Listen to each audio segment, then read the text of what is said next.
आखिर कौन थे वह योद्धा जो महारथी कर्ण का कवच और कुंडल तोड़कर उसका वध कर सकते थे? आखिर किस अस्त्र से कर्ण का कवच और कुंडल तोड़ा जा सकता था? दोस्तों, वीडियो को शुरू करने से पहले यदि आप लोग भी भगवान श्री कृष्ण को सच्चे दिल से मानते हैं तो इस वीडियो को लाइक और हमारे चैनल को सब्सक्राइब जरूर से जरूर करें। दोस्तों, महारथी कर्ण महाभारत युद्ध के एक ऐसे योद्धा थे जिन्हें अपने जीवन काल में बार बार अपमानित होना पड़ रहा था। जन्म लेते ही उन्हें जन्म देने वाली माता ने उन्हें त्याग दिया और शिक्षा लेने जब वह गुरु द्रोण के पास गए तो उन्होंने उन्हें शूद्र पुत्र होने के कारण शिक्षा देने से मना कर दिया। तब दोस्तों, उन्होंने एक ब्राह्मण का रूप धारण कर भगवान विष्णु अंशावतार परशुराम से शिक्षा ग्रहण की, लेकिन वहां भी उन्हें अपमानित ही होना पड़ा, क्योंकि शिक्षा पूर्ण होने के बाद गुरु परशुराम को जब ये बात पता चली कि ये एक ब्राह्मण पुत्र नहीं बल्कि एक शूद्र पुत्र है तो उन्होंने कर्ण को एक शापित जीवन जीने को विवश कर दिया। लेकिन कर्ण ने कभी हार नहीं मानी और अपने बाहुबल से भारतीय पौराणिक इतिहास में वो ख्याति हासिल की जिसके वो हकदार थे। दोस्तों, कर्ण के बारे में ऐसा कहा जाता है कि यदि महारथी कर्ण अपना अमृत से निर्मित कवच और कुंडल धारण किए रहते तो कर्ण की मृत्यु असंभव थी। तो क्या महाभारत काल में ऐसा कोई योद्धा था जो कर्ण के कवच और कुंडल को भेद सकता था? दोस्तों, यह कवच और कुंडल कर्ण को एक महारथी बनाते थे। कहते हैं कवच कि किसी भी अस्त्र शस्त्र से कर्ण की रक्षा करता था, तो वहीं कुंडल उनके अंदर स्फूर्ति और तेजी भरते थे, जिस वजह से वह हमेशा स्फूर्तिवान रहते थे और बिना थके हुए कई दिनों तक युद्ध करने की काबिलियत उनके अंदर थी।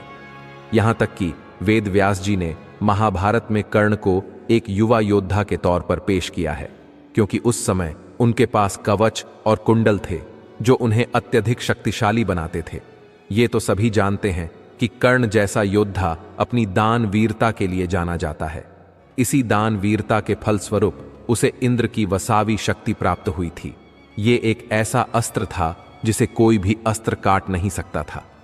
दरअसल युद्ध के निश्चित हो जाने के बाद इंद्रदेव को अर्जुन की चिंता सताने लगी कि कर्ण के कवच कुंडल रहते मेरा पुत्र उसे परास्त कैसे कर पाएगा, क्योंकि वो जानते थे कि सूर्य देव का दिया हुआ कवच कुंडल जब तक कर्ण के पास है तब तक उसे कोई नहीं हरा सकता।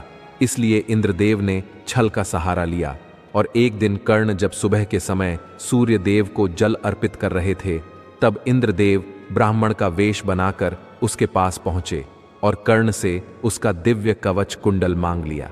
क्योंकि सूर्य को अर्घ्य देते समय कर्ण से कोई भी कुछ मांगता तो वो मना नहीं करते थे, इसलिए उसने ब्राह्मण रूपी इंद्र को अपना कवच कुंडल दान में दे दिया और फिर उस ब्राह्मण से बोले कि हे ब्राह्मण, आप अपने असली रूप में आ जाइए, क्योंकि मैं जानता हूं कि आप देवराज इंद्र हैं और मैं ये भी जानता था कि आज आप मुझसे कवच कुंडल मांगने वाले हैं।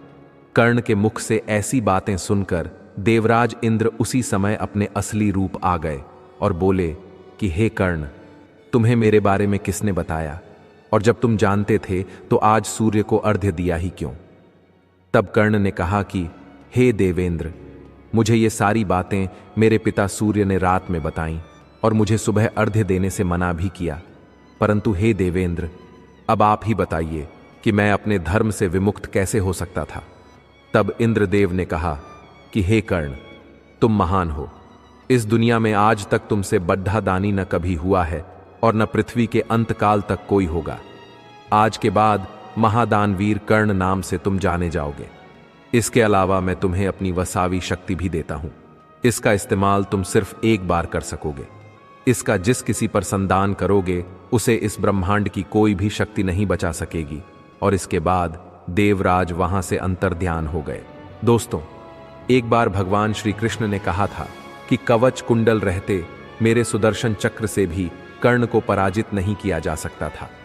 यह बात उन्होंने केवल और केवल सूर्यदेव के वरदान का मान रखने के लिए ही कही थी। अगर श्री कृष्ण अपने सुदर्शन चक्र से और अर्जुन अपने पशुपतास्त्र से कर्ण पर प्रहार करते तो कर्ण की मृत्यु निश्चित थी, पर श्री कृष्ण कभी भी सूर्यदेव की कीर्ति को भस्म नहीं करना चाहते थे। सुदर्शन चक्र को महादेव के अतिरिक्त कोई दूसरा नहीं रोक सकता है। यहां तक कि अमृत धारण कर चुके देव भी सुदर्शन चक्र के समक्ष अवध नहीं है, और वहीं जब भगवान शिव ने अर्जुन को पशुपतास्त्र दिया था तो उस समय उन्होंने कहा था कि इस पशुपतास्त्र के बारे में देवराज इंद्र, यम, यक्ष, कुबेर, वरुण अथवा वायुदेव भी नहीं जानते। साधारण मनुष्य तो दूर की बात है, सभी प्राणियों त्रिलों में ऐसा कोई नहीं है जो इस अस्त्र से मारा ना जा सके।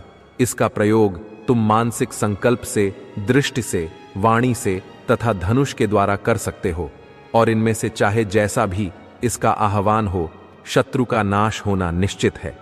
वहीं दोस्तों, इस बात से तो यह साबित होता है कि भगवान श्री कृष्ण का सुदर्शन चक्र और अर्जुन का पशुपतास्त्र जो उन्हें भगवान शिव से मिला था, यह कर्ण के कवच और कुंडल को भेद सकते थे और कर्ण का वध भी कर सकते थे।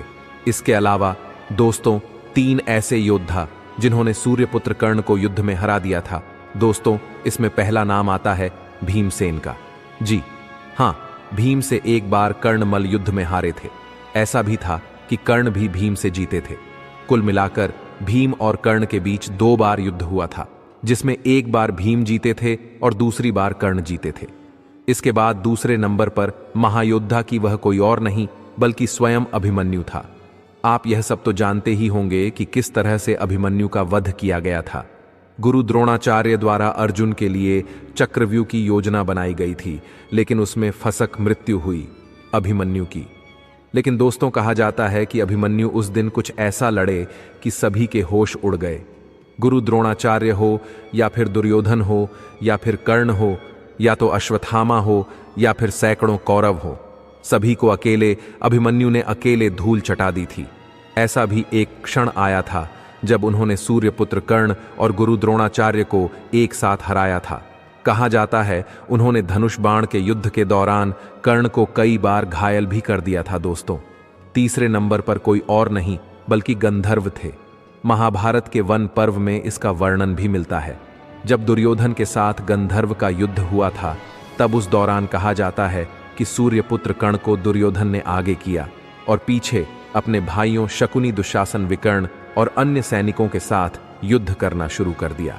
गंधर्व ने सबसे पहले कर्ण को परास्त किया था, जिसकी वजह से वह विकर्ण के रथ पर वहां से पीठ दिखाकर भाग गए थे।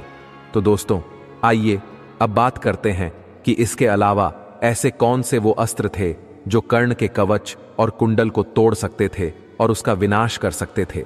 दोस्तों, कहते हैं कि भगवान विष्णु के दोनों ही अस्त्र यानी नारायणास्त्र और वैष्णवास्त्र, ये दोनों ही अचूक तथा अजय थे। नारायणास्त्र का प्रतिकार करना संभव है।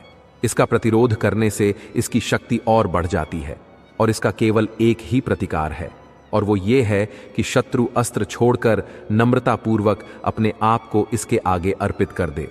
तो इसीलिए इसका उपयोग महाभारत में अश्वत्थामा ने पांडव सेना पर किया था, और कुछ ही समय में इस अस्त्र ने पांडवों की एक अक्षण सेना को नष्ट कर दिया था। अगर श्री कृष्ण उस समय सबको नतमस्तक होने को ना कहते तो परिणाम और भी विनाशकारी हो जाता। वहीं भगदत्त ने जब अर्जुन पर वैष्णवास्त्र चलाया था तो उस समय अर्जुन को ओठ में करके भगवान श्री कृष्ण ने उस अस्त्र को अपने ऊपर ले लिया था। तो इससे यह भी साबित होता है कि नारायण के 2 अस्त्र यानी वैष्णवास्त्र और नारायणास्त्र भी कवच कर कुंडल को तोड़ सकते थे और कर्ण का वध कर सकते थे। अब आप में से बहुत से लोग सोचेंगे कि आखिर कोई कैसे कवच और कुंडल को तोड़ सकता है। तो रामायण काल में इसका एक उदाहरण मौजूद है।